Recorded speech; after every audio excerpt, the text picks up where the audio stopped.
नमस्कार। मैं जानता हूं कि इस वक्त सारा हिंदुस्तान इंतजार कर रहा है ठहाकों का, मुस्कुराहटों का, खुशियों का। तो आ गया है ठहाकों और खुशियों का वाहक, यानी कि आपका दोस्त शैलेश लोढ़ा, यानी कि आपका अपना तारक मेहता। चलिए अब आपका और मेरा और कवियों का साथ है तो एक बार कह देते हैं वाह वाह क्या बात है। पहले बात के पहले लफ्ज होते हैं, लफ्ज बात बनती है और लफ्ज पहले विचार होते हैं और विचारों के पहले वो होती है कल्पना। और कल्पना करना बड़ा कमाल का काम है साहब। जैसे एक साहब को एक इंटरव्यू में पूछा गया कि भाई मान लीजिए, कल्पना कीजिए एक ऐसा कमरा है जिसमें सिर्फ दीवार है, कोई खिड़की नहीं है, कोई दरवाजा नहीं है, तुम उस कमरे में बैठे हो, अचानक आग लग जाए तो तुम क्या करोगे? बोले मैं कल्पना करना बंद कर दूंगा। जिंदगी में कल्पनाएं बड़ी सुखद होती है। कल्पना कीजिए कि डीजल के भाव कम हो जाए, या कल्पना कीजिए कि पेट्रोल मुफ्त में मिलने लगे, या कल्पना कीजिए कि सब्जियां इतनी सस्ती हो कि आपके खरीदने का मन ही न करे।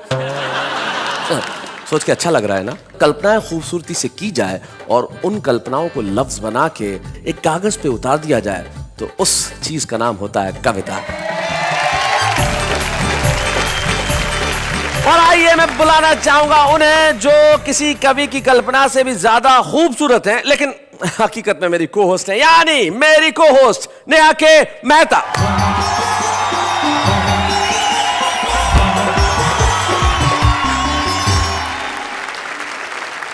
नमस्कार, वेलकम टू वाह वाह क्या बात है। वैसे आप कल्पना के बारे में बात कर रहे थे? जी जी बिल्कुल। मिली थी मुझे। अच्छा, पूछ रही थी आपके बारे में। हाँ। कैसे हैं? हाँ। मैंने बोला ठीक है, बिजी है आजकल।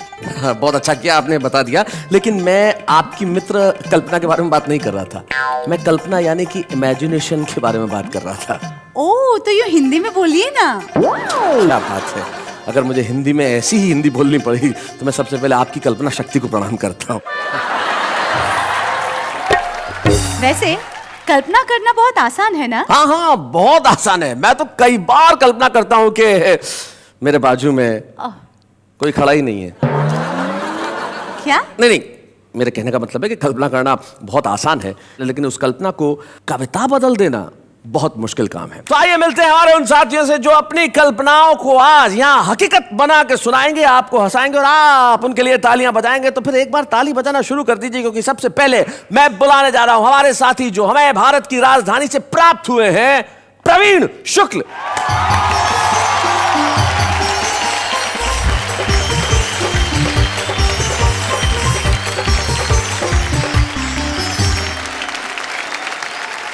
तो आइए प्रवीण शुक्ल का साथ देने के लिए बुलाते हैं हमारे दूसरे साथी को। और वो ऐसे साथी हैं जो सुनने से ज्यादा देखने वाली चीज है।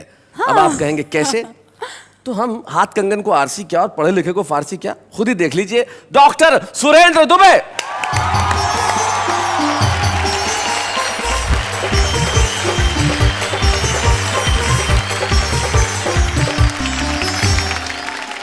इटारसी एक जगह है मध्य प्रदेश में, वहां के रहने वाले हैं, लेकिन नाम है उनका आलसी, राजेंद्र मालवीय आलसी।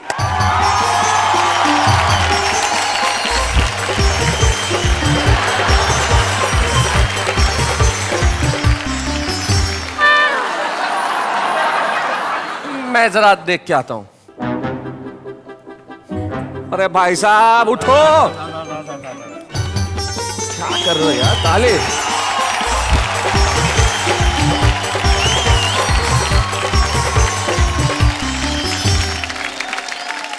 आपके आदेश से और आपके आग्रह से और आपके खींचने से मैं आ गया। चलिए बहुत अच्छा हुआ, अब आप आ गए हैं। अब यहाँ मत सो जाइएगा प्लीज। अब मेरी बात सुनिएगा, मेरी एक पुस्तक निकली है। अच्छा। आलसी हूँ, पुस्तक का नाम है अपन गए ही नहीं। अच्छा। इसको कोई पढ़ता ही नहीं। अच्छा। मैंने सोचा आप फुर्सत में हैं, आप ही पढ़ लेंगे, इसलिए आपको देने आया हूँ। क्या बात है, बहुत बढ़िया बहुत बढ़िया, जरा जोरदार तालियां।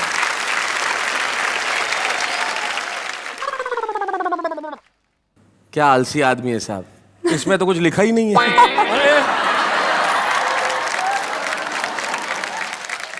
शुक्रिया जी जी जी जी। स्वागत है राजेंद्र मालवीय आलसी का।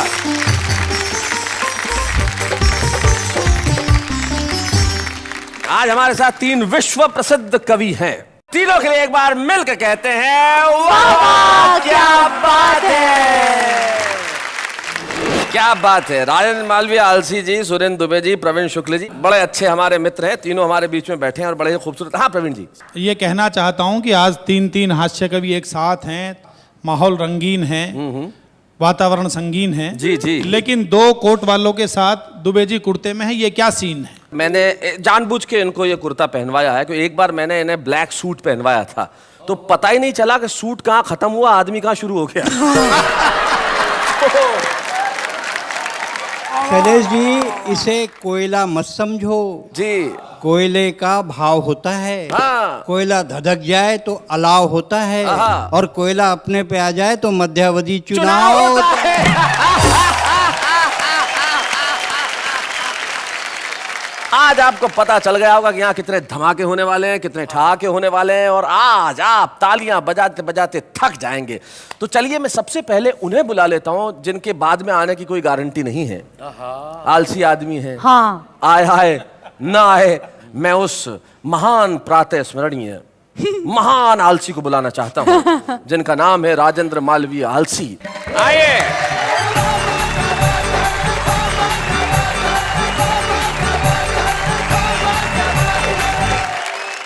सभी को प्रणाम करता हूं। जी, जेब में हाथ डाल के।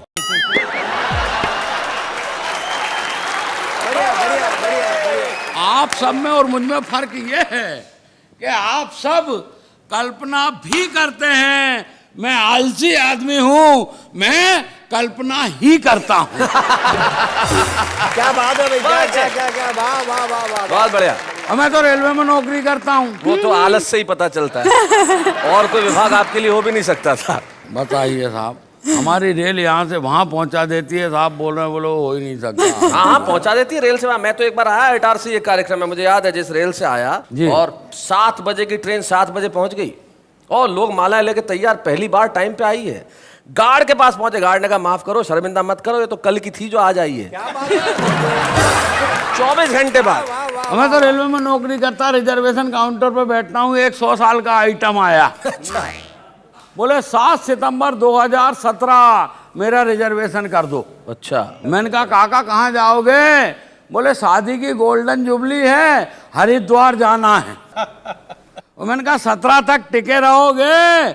और बोले टिके रहे तो ठीक, नहीं तो हरिद्वार तो जाना ही है। वाह वाह राजेंद्र, वाह क्या बात है भाई, क्या गए गुरु। इसलिए अपन कह देते हैं कि अपन विश्व के सबसे बड़े आलसी हैं और काम के नाम पर कुछ करते ही नहीं हैं। यहाँ तो अपन आ भी गए, कई जगह जा ही नहीं पाते। बहुत अच्छे।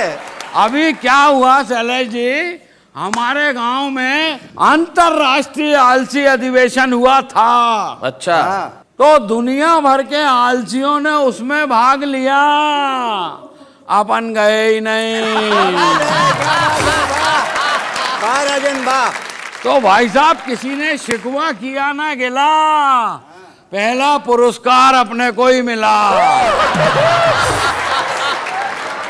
समिति ने सोच समझ के निर्णय लिया, पुरस्कार घर ही पहुंचा दिया। तो जो लोग हमें पुरस्कार देने आए वो हमसे बोले कि साहब आप आलसियों पर कुछ बोलें। अच्छा। अपन ने पूरी ताकत लगाकर अपने होठ खोले और बड़ी मुश्किल से ये बोले, भाड़ में जाए यार, कौन बोले। वाह वाह वाह वाह वाह। बड़ा अजीब मामला निकल कर क्या था शैलेश जी। अब आप तो बार बार मेरे को फोन कर करके बोले वो राजेंद्र मालवीय आ गए। कहा, मैंने कहा आ गया। बोलो खाने में क्या भिजवाएं? मैंने कहा 2 लीटर दूध भिजवा दो। बोले दूध क्यों? मैंने कहा क्या है कि उसको चबाना नहीं पड़ता। बहुत अच्छे यार कौन चबाए? एक बार तो नाई की दुकान पर गया दुबे जी। हाँ। अपनी आदत के हिसाब से बैठ गया। मैंने कहा यार तू दाढ़ी बना दे। नाई बोला साहब सर तो ऊपर करो। मैंने कहा तू बाल ही काट दे। अलग अलग तरह की बात है। एक बार फांसी हो गई। किसको? तुमको? कल्पना में। जज साहब बोले मालवीय जी जाते जाते कोई आखिरी शौक फरमाएंगे। मैंने कहा यस सर, कुंभ के मेले में नहाएंगे। क्या बात है भाई, वाह। जज साहब बोले यार कुंभ का मेला तो 12 साल के बाद आएगा, इसलिए आपकी फरमाइश हमको बहुत खलती है। मैंने कहा आराम से आने दो, अपने को भी कौन सी जल्दी है। बढ़िया बढ़िया। एक बार तबीयत गड़बड़ हो गई ओहो, सपने में। सपने में मेरा जो कुछ भी होता सपने में ही होता। आलसी। तबीयत गड़बड़ हो गई सपने में, डॉक्टर के पास गया, डॉक्टर ने नाड़ी वाड़ी टटोली, बोले कोई ज़्यादा घबराने की बात नहीं है, थोड़ी सी काली मिर्च, थोड़ी सी लौंग, थोड़ी सी अजवान, थोड़ी सी तुलसी की पत्ती, इसको रात भर पानी में भिगाओ, दिन भर सुखाओ, दूसरे दिन चूरन बनाओ, तीसरे दिन खाली पेट खाओ, चौथे दिन ठीक हो जाओगे बच्चा। मैंने कहा वैद्य जी इतना काम करने से तो मर जाना ही अच्छा।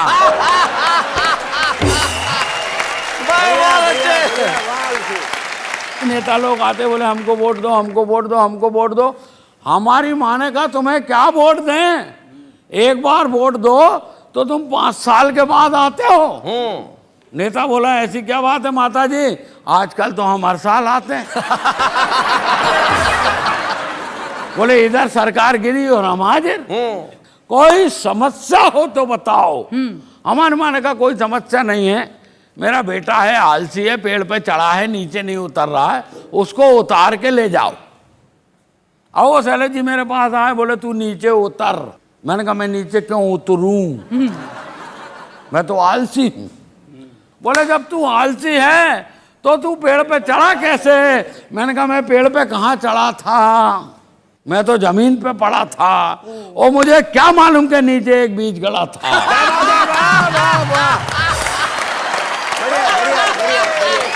बढ़िया। पूरे देश के लोग अखबार पढ़ते हैं, सुनते हैं, समझते हैं। अखबार में एक समाचार आया, आपराधिक मानसिकता के नेता अब चुनाव नहीं लड़ सकेंगे। तो 2 नेता बैठ के आपस में बात कर रहे थे, यार क्या जमाना आ गया है, अब शरीफ आदमी चुनाव लड़ेंगे। क्या बात है, वाह वाह वाह वाह, बहुत अच्छे। तो दूसरा नेता बोला तू क्यों घबराता है, शरीफ आदमी सिर्फ चुनाव लड़ेंगे, जीतेंगे थोड़ी। क्या बात है, वाह वाह वाह वाह, सही बहुत बात अच्छे। है। चुनाव हारकर वापस घर जाएंगे रोते रोते। अरे बेवकूफ, अगर आजादी के बाद केवल शरीफ आदमी ही चुनाव जीतते तो आज देश के हालात ऐसे नहीं होते। क्या बात है, वाह वाह वाह वाह, बहुत बढ़िया।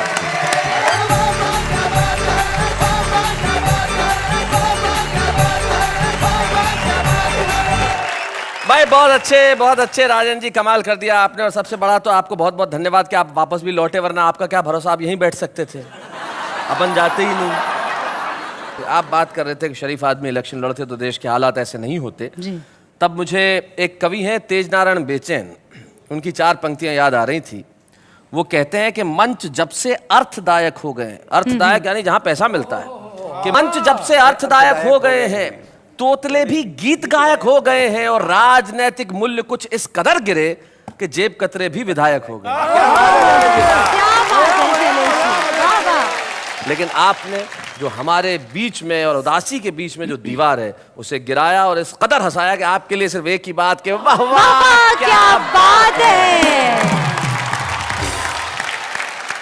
राजन मालवीय जी, आपने तो भले आलस में कमाल कर दिया, लेकिन कुछ लोग होते हैं वो अलग ढंग से कमाल करते हैं। पिछले कुछ वर्षों में हिंदी कवि सम्मेलनों की एक बेहद मजबूत कड़ी होकर उभरे हैं प्रवीण शुक्ल। प्रवीण शुक्ल एक ऐसे युवा रचनाकार का नाम है जिसकी कविता में गहराई भी है, जिसकी कविता में सच्चाई भी है, जिसकी कविता में व्यंग की पकड़ भी है और कलम की अकड़ भी है। प्रवीण शुक्ल आ रहे हैं हमारे बीच।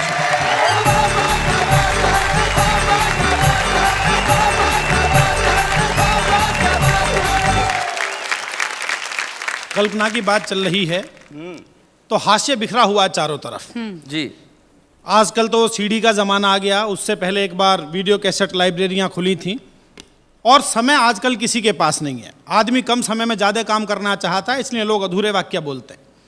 मुझे याद आता उस समय एक चला गया वीडियो कैसेट लाइब्रेरी में। जी, बोले भाई साहब माँ है क्या? माँ फिल्म की कैसेट मांगना चाहता था। दुकानदार बोला जी माँ तो नहीं है, आज डैडी को ही देख लो। वो भी महेश भट्ट की डैडी फिल्म के बारे में बता रहा था। पीछे से दूसरा कस्टमर पहुंच गया, बोले साहब बहू रानी है। इस बार दुकानदार गच्चा खा गया, उसने सोचा घर की बहू को ही पूछ रहा है। उसने गर्दन घुमाई, आवाज मारी, बहू रानी है क्या? अंदर से लड़के की आवाज आई, बहू रानी को तो 4 दिन पहले शैलेश लोढ़ा जी ले गए। तभी शैलेश जी बहू रानी फिल्म की कैसेट लेकर आ गए। बोले अरे यार कैसी बहू रानी दे दी, इसकी तो आवाज ही ठीक नहीं है। दुकानदार बोला कोई बात नहीं, बहू रानी को यहीं रख दो, पड़ोसन ले जाओ, बिल्कुल नई आई है।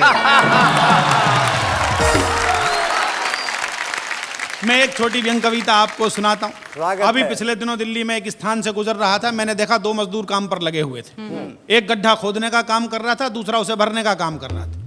मैंने कहा भैया ये क्या कर रहे हो? तो एक मजदूर नहीं बताया। बोले साहब काम पर 3 लोग लगाए गए थे, एक को गड्ढा खोदना था, दूसरे को पौधा लगाना था, तीसरे को मिट्टी भरनी थी, दूसरा आया नहीं है, हम अपना काम कर रहे हैं। बहुत अच्छे। ये आनंद की स्थितियां, तब आप एक कविता का आनंद लीजिए।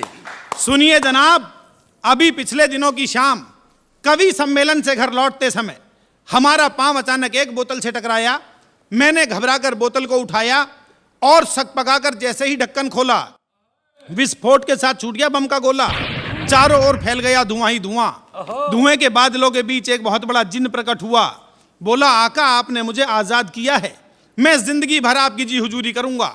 जो भी मांगना चाहते हो मांग लो, मैं आपकी हर एक इच्छा पूरी करूंगा। मैंने कहा जिन्न महाराज यदि करना ही है तो कर दो इतना सा काज, भारत की भूमि से भ्रष्टाचार भगा दो। जिन्न बोला मैं वापिस बोतल में घुस रहा हूं, तुम ऊपर से ढक्कन लगा दो। बहुत अच्छे, बहुत अच्छे, वेरी नाइस। पति पत्नी के संबंध पर एक छोटी कविता सुनाता हूं, आनंद लीजिए। स्वागत, सुनाइए। शादी के बाद पहली ही मुलाकात में पत्नी पर रौब डालने के लिए पति ने कहा बात ही बात में, देखो मैं जिंदगी को अपनी शर्तों पर ही जीता हूं। रोजाना क्लब जाता हूं, ताश खेलता हूं और दारू भी पीता हूं। अब तुम भी अपने बारे में कुछ बताओ। तो लड़की बोली जी बिल्कुल भी मत घबराओ, तुम्हारी और मेरी खूब छनेगी, जितनी बननी चाहिए उससे भी ज्यादा बात बनेगी। तुम जैसा पियक्कड़ ढूंढने के लिए पिताजी ने 4 साल तक समय की बर्बादी की है। अच्छा, चिंता मत करो, दोनों के गुण मिलाकर ही शादी की है। बहुत अच्छे। कई बार गुण इस तरह से मिल जाते हैं कि उनका प्रभाव बहुत दूर तक जाता है। एक ऐसी सुंदरी, उसने विचित्र वेशभूषा बना रखी है, उसको देखकर लगता है किसी दूसरे ग्रह का प्राणी धरती पर उतर आया है। उसे समाज के अलग अलग लोगों ने देखा, तो देखिए उनकी कल्पना का विस्तार कहां तक हुआ। आनंद लीजिए। कल्पना कीजिए यही है, मतलब इन्हें देखा जा रहा है और लोग क्या कह रहे हैं। सुंदरी यही है, कल्पना कर लीजिए क्या जा रहा है आपका, कल्पना ही तो करनी है। उन्हें समर्पित किया जाए, इन्हें समर्पित किया जाए, शक्ल इनकी, कविता आपकी। सुनिए कि फोटोग्राफर ने एक आंख मीच कर कहा जिसे खींचता रहूं वो पोज लगती हो तुम। खाट पे पड़े हुए मरीज ने कहा कि मुझे जीवन बचाने वाली डोज लगती हो तुम, जीवन बचाने वाली डोज लगती हो तुम। माली बोला बार बार सूंघने को मन करे। अच्छा, कि माली बोला बार बार सूंघने को मन करे, नया नया खिला रेड रोज लगती हो तुम।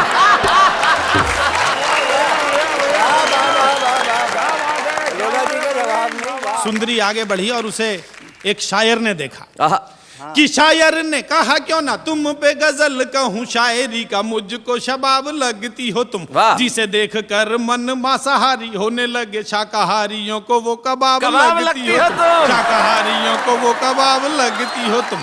और अगली पंक्ति शैलेश भाई को समर्पित करता हूँ, जो बड़े कवि हैं, बड़े एंकर हैं। कि जिन सूफियों ने एक बूंद का भी चखी नहीं, ललचाती उनको शराब लगती हो तुम। बीए में जो बार बार फेल हो रहा था, बोला सारे ही सवालों का जवाब लगती हो तुम, सारे ही सवालों का जवाब लगती हो तुम, सारे ही सवालों का जवाब लगती हो। एक छंद विशेष सुनिएगा, आपको आनंद आएगा। दुबे जी देखिएगा। बिल्कुल स्वागत है। कि शुगर के जितने मरीज मीठा छोड़ चुके, उनको जरूरी नमकीन लगती हो तुम। डायबिटीज घट जाए तो और ज्यादा खतरनाक हो जाती है कि शुगर के जितने मरीज मीठा छोड़ चुके उनको जरूरी नमकीन लगती हो तुम। लाखों अखियों में काले काले मेघ घिरते हैं जब भी जरा सी गमगीन लगती हो तुम, जब भी जरा सी गमगीन लगती हो तुम। प्रॉपर्टी डीलर हड़पने को आतुर हैं कि प्रॉपर्टी डीलर हड़पने को आतुर है, लफड़ेगी उनको जमीन लगती हो तुम।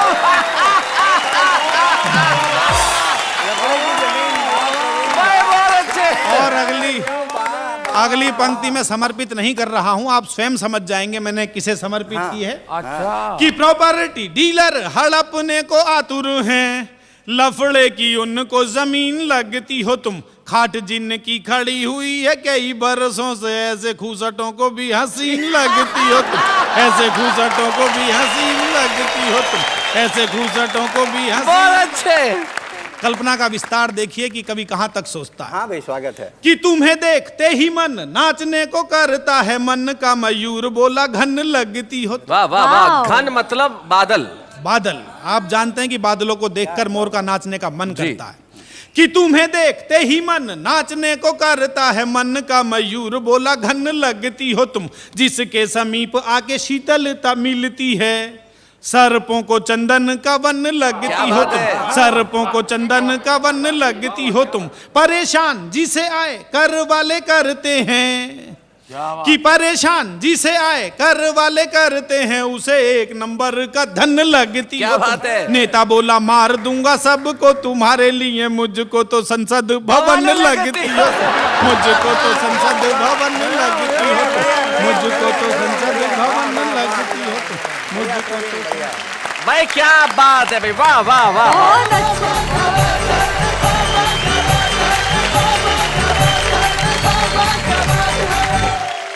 क्या कहूं मैं, मुझे एक बात का बड़ा दुख होता है। किस बात का? कि शो को एंकर कर रही हो? कल्पना कभी सच क्यों नहीं हो सकती? कल्पनाएं सच हो सकती हैं, होना चाहती भी हैं, लेकिन दिक्कत हो जाती है। क्या? जैसे राजेंद्र मालवीय ने एक बार रात को सपना देखा कि इसको प्रवीण शुक्ल और सुरेंद्र दुबे ने बहुत बुरी तरह पीटा, बुरी तरह पीटा, इतना मारा कि सुबह उठते ही सबसे पहले अपने बैंक गया और बैंक वालों का मेरा अकाउंट बंद कर दो। बोले क्यों भाई, अकाउंट क्यों बंद करते? बोले आपका जब बैंक का नाम लिखा हुआ है, नीचे टैगलाइन है, हम आपके सपनों को हकीकत में बदलते हैं। तो अगर सपने हकीकत में इस तरह तब्दील हो जाएं तो कोई नहीं चाहेगा कि कल्पना हकीकत बने। लेकिन क्या करें साहब, हम भी चाहते हैं कि हमारी कल्पना हकीकत हो जाए। हम तो चाहते हैं कि डीजल सस्ता हो जाए, पेट्रोल सस्ता हो जाए, देश में चारों तरफ खुशियां हो, लेकिन ये हकीकत कहाँ हो पाती है साहब। लेकिन कुछ लोग ऐसे होते हैं जो जिंदगी में सिर्फ एक काम करते हैं कि लोगों की जिंदगी में रंग भर सके। हमारे बीच में एक ऐसा ही कवि, एक ऐसा ही रचनाकार है जिन्होंने जीवन का सिर्फ एक ही बीड़ा उठाया है कि मैं अपनी कविताओं से भी, अपनी शक्ल से भी सबको हंसाऊंगा। डॉक्टर सुरेंद्र दुबे।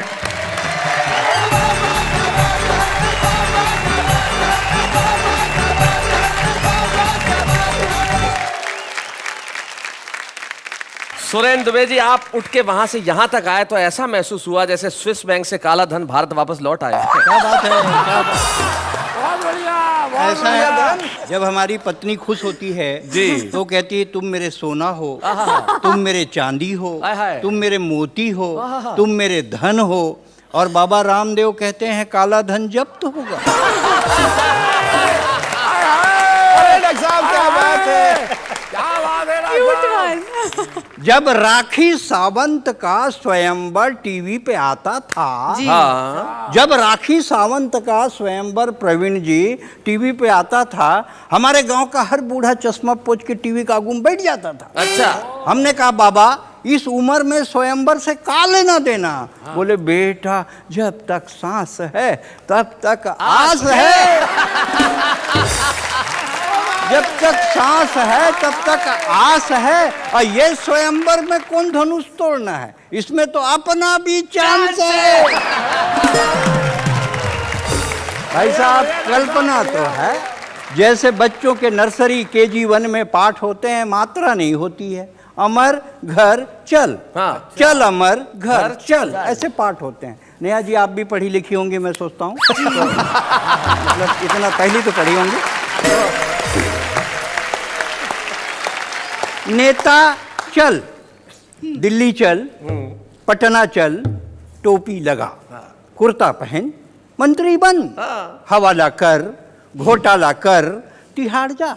बहुत अच्छे, बहुत बढ़िया। नेता चल, दिल्ली चल, पटना चल, टोपी लगा, कुर्ता पहन, मंत्री बन, हवाला कर, घोटाला कर, तिहाड़ जा, वापस आ, टोपी लगा, कुर्ता पहन, मंत्री बन। क्या बात है, वाह वाह वाह वाह, बहुत खूब, बहुत अच्छे। हिंदी की क्लास थी, हिंदी की क्लास थी। हिंदी की क्लास थी, टीचर एकदम उदास थी। पति से लड़कर आई, अब काहे की पढ़ाई।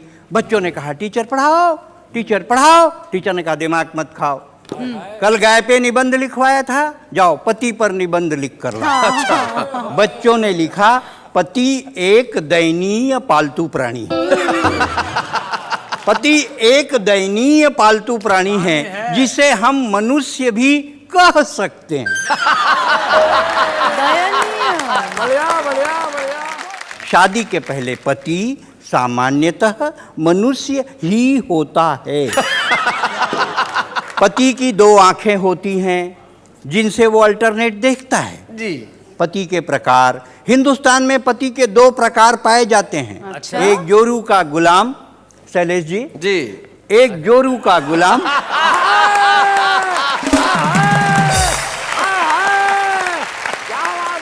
एक जोरू का गुलाम, दूसरा जोरू का बादशाह। जोरू का गुलाम ये सस्ती, सुंदर और टिकाऊ नस्ल है। ये बहुतायत मात्रा में पाई जाती है। जोरू का बादशाह ये प्रजाति धीरे धीरे लुप्त हो रही है। क्या बात है भाई साहब, क्या कहने हैं। जितने लोग बैठे हैं दिन में एक डायलॉग 20 बार बोलते हैं, टाइम नहीं है। पूरा हिंदुस्तान कहता है टाइम नहीं है, और हमारी आबादी 121 करोड़ हो गई। टाइम नहीं है तो इतनी, तो टाइम मिल जाए तो कितनी।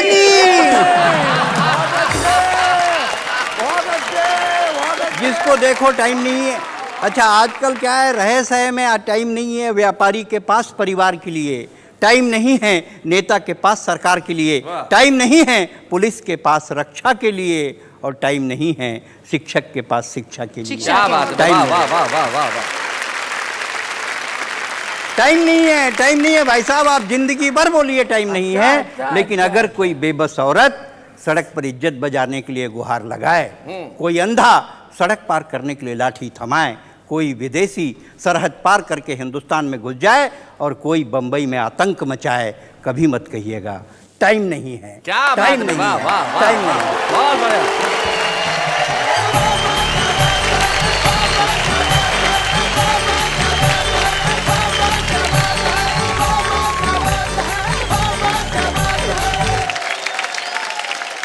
भाई, आपकी कविताएं सुनने के बाद मैं सिर्फ एक वाक्य कहूंगा कि सुरेंद्र दुबे जब आप कविताएं सुनाए तो जनता के पास कितना भी काम क्यों न हो, वो ये नहीं कहेगा कि टाइम नहीं है। वो आपकी कविताएं सुनेंगे, सुन के तालियां बजाएंगे। भाई बहुत अच्छे, क्या बात है, वाह वाह वाह, बहुत खूब, बहुत बहुत। इसी बात पे हम लेते हैं एक अल्प विराम।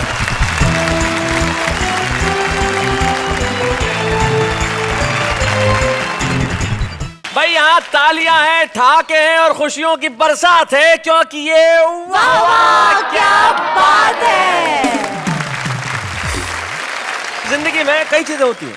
जैसे मित्रों, सुरेंद्र जी, हुआ यूं कि एक बार एक नेताजी गांव के स्कूल का दौरा करने चले गए, तो वहां बच्चों से पूछा कोई प्रॉब्लम तो नहीं है। वो बोले सर कोई वैसे तो कोई खास प्रॉब्लम नहीं है, पर 6 महीने से कोई टीचर ही नहीं है, हम तो यूं ही बैठे हुए। तो नेताजी बड़े आश्चर्य में बोले फिर ये स्कूल चल कैसे रहा है? बोले वैसे ही जैसे देश चल रहा है। वाह वाह वाह। तो हमारा देश भी भगवान भरोसे चलता है, और कल्पनाओं में तो आदमी भगवान के भरोसे नहीं खुद के भरोसे रहता है, क्योंकि जो जैसा चाहता है वैसा सोचता है, वैसी कल्पना करता है।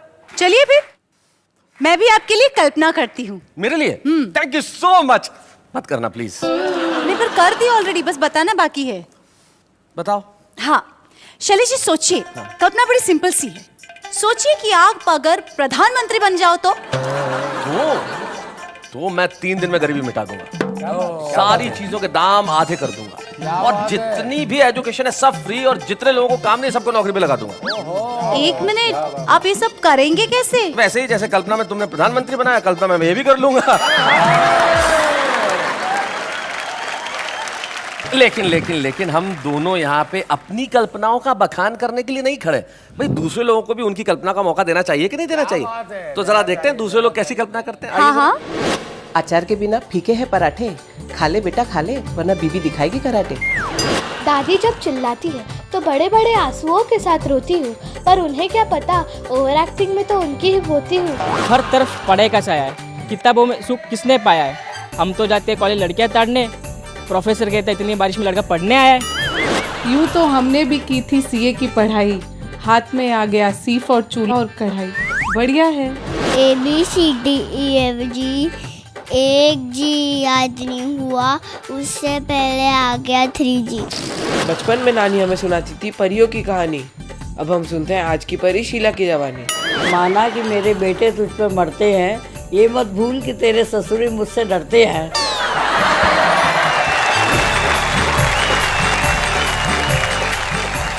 तो ये थी आम आदमी की भाषा, जो अलंकारों में नहीं पड़ता, जो लफ्जों की बनावट में नहीं उलझता, जैसा सोचता है वैसा कहता है। तो भाई आम आदमी के लिए एक बार जोरदार तालियां। क्या बात, बढ़िया बढ़िया बढ़िया, वाह वाह वाह वाह वाह। शैलेश जी, वहां से भी कोई कुछ कहना चाहता है? कौन? सर मैं भी एक आम इंसान हूँ, मैं अपनी एक कविता सुनाना चाहता हूँ। ओहो, आम इंसान का कुछ नाम है? विपिन हीरो।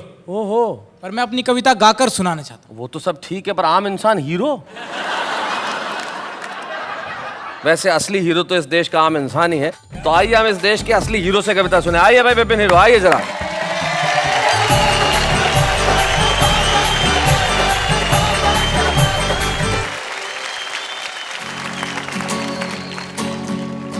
ओ मेरी जान, मैं ही तो हूँ तेरा शाहरुख खान। अच्छा। ओ मेरी जान, मैं ही तो हूँ तेरा शाहरुख खान। क्या हुआ जो है मेरी एक चाय की दुकान, नुक्कड़ पे है मेरा छोटा सा मकान। जिंदगी भर तुझको खुश मैं रखूंगा, देता हूँ अपनी जुबान। ओ मेरी जान, मैं ही तो हूँ तेरा शाहरुख खान।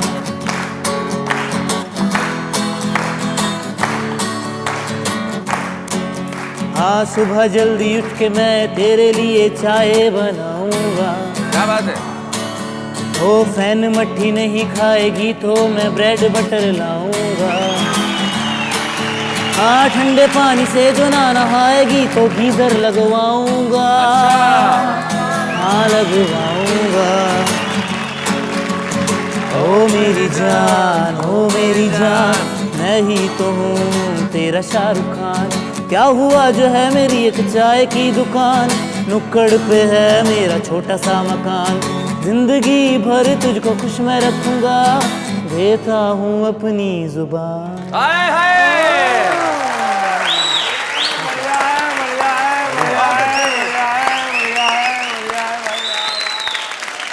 हमारा एक दोस्त ने एक बहुत बढ़िया बात बताई। एक आदमी चाय की दुकान चलाता था और वो भी शायर। बोले हम यादों की चादर तानते रह गए, वो रामलाल के साथ भाग गई, हम चाय छानते रह गए। तो ये जो आशिकी है ये कमाल की है। लेकिन विपिन, आपके आत्मविश्वास को बधाई, आपने जिस तरह से कविता सुनाई। हमारे कवि मित्रों से मैं पूछना चाहूंगा, क्या लगा आपको सुन के? मुझे तो ये लगा कि विपिन ने जो कहा है कि चाय की दुकान है, और वैसे मैं शाहरुख खान हूं तो दिखने में तो शाहरुख खान जैसे ही।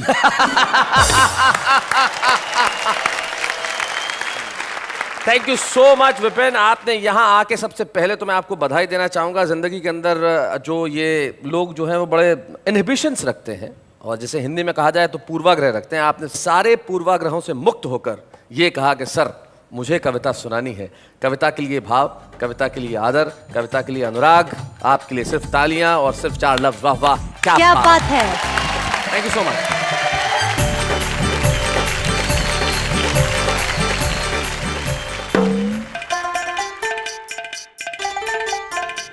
हेलो, ओ मुगल आजम की मधुबाला कहाँ खो गई? डूब गई। कल्पना कर रही थी। कल्पना कर रहे हैं। क्या क्या कल्पना कर रही थी? बट शर्म आ रही है बताने को। तकलीफ वाली बात है, फिर भी जरा बता दो क्या क्या कल्पना, क्या है ऐसी? इतना आग्रह कर रहे तो बता ही देती हूँ। जी सोचिए, बड़ा सा कवि सम्मेलन चल रहा है। जी, सोचा।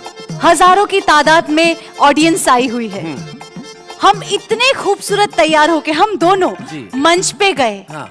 आपने कविता बोली, आहा। सबने वाह वाह कही मुझे।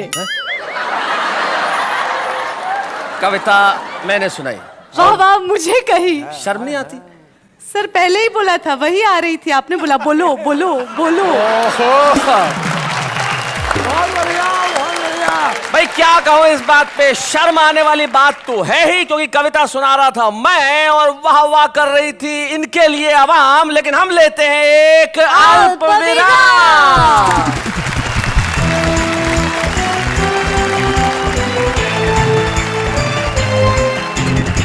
स्वागत है फिर से आपका उस कार्यक्रम में जिसमें आपके लिए हंसी ही हंसी है, खुशी ही खुशी है। नाम बताऊं? अरे आप घर में बैठ के बोल रहे हैं वाह वाह क्या बात है। शैलेश जी, मुझे एक बात समझ में नहीं आई कि कल्पना का अंत है कि नहीं।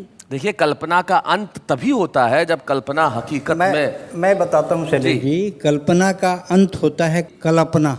जैसे तुम किसी के पास खड़ी हो तो जो भाव पास वाले व्यक्ति में उत्पन्न होगा वो कल्पना होगा।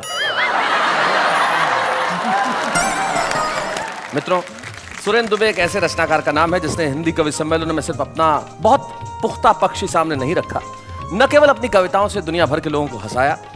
छत्तीसगढ़ प्रदेश में रहते हैं और वहां अपनी भाषा में इतना काम किया कि इन्हें भारत सरकार ने पद्मश्री प्रदान किया। हम सुरेंद्र दुबे को सम्मानित करते हैं।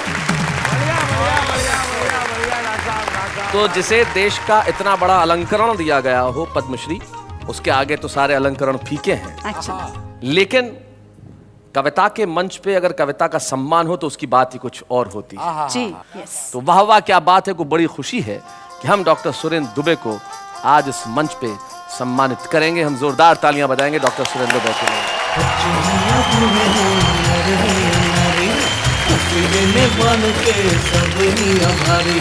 सबको हंसाने वाले सबके साथ हैं, बाबा क्या बात है, बाबा क्या बात है।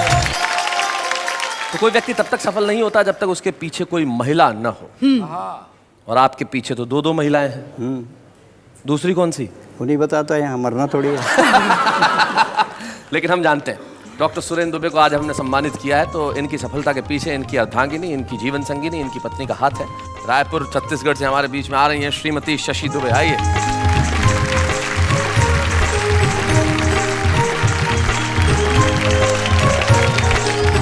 कितने साल हो गए आपकी शादी को? हमारी शादी को 30 साल हो गए। 30 साल हो गए, क्या बात है। कैसे हुई थी शादी, अरेंज मैरिज या लव मैरिज? Love marriage. देखो इसमें दो आश्चर्य हैं। एक तो 30 साल पहले लव मैरिज और दूसरी लव मैरिज इनसे। भाई ये कैसे हुआ?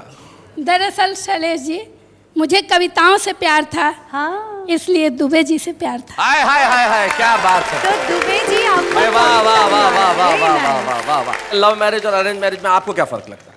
अरेंज मैरिज का मतलब होता है कि आप कहीं जा रहे हों और अचानक आपको सांप काट ले। ओह। किंतु लव मैरिज का मतलब होता है सांप के आगे बीन बजाना और नाचना, ले मुझे काट, ले मुझे काट, ले मुझे काट।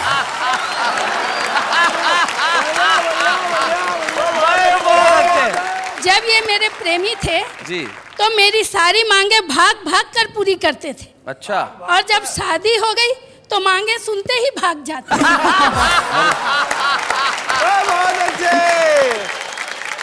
एक बात मैं कह दूं शैलेश जी। जी जी कहिए। बेटी, बहू, पत्नी, प्रेमिका, लड़की के बहुत सारे रूप होते हैं जीवन में, पर फली फूली टहनियाँ जड़ों की तरफ मुड़ी रहती हैं। बेटियां कहीं भी रहें, माँ बाप से जुड़ी रहती हैं। वाह वाह वाह वाह वाह वाह वाह वाह वाह। तो ये था कल्पनाओं से भरा हुआ एक ऐसा शानदार काल्पनिक सफर जिसमें हमने सिर्फ हंसी की बात ही नहीं की, मुस्कुराहट ही नहीं बांटी, बल्कि जिंदगी की कल्पनाओं को हकीकत में बदलते भी देखा। कल्पना जिंदगी में किसी भी रूप में हो सकती है, इसलिए एक शायर के दो शेर मुझे याद आते हैं जो मैं जाते जाते कहना चाहता हूँ। वो कहते हैं कि खुशबू हूँ मेरे नाम को फूलों में बांट दो, जहनों में बांट दो, मुझे जिस्मों में बांट दो। मैं ख्वाब हूँ, ख्याल हूँ, शबनम हूँ, रंग हूँ, मैं खिलखिलाऊंगा, मुझे लफ्जों में बांट दो। क्या बात है। अगले शनिवार की रात 10 बजे ऐसे ही सफर पे हम मिलेंगे जिसका नाम है वाह वाह क्या बात है।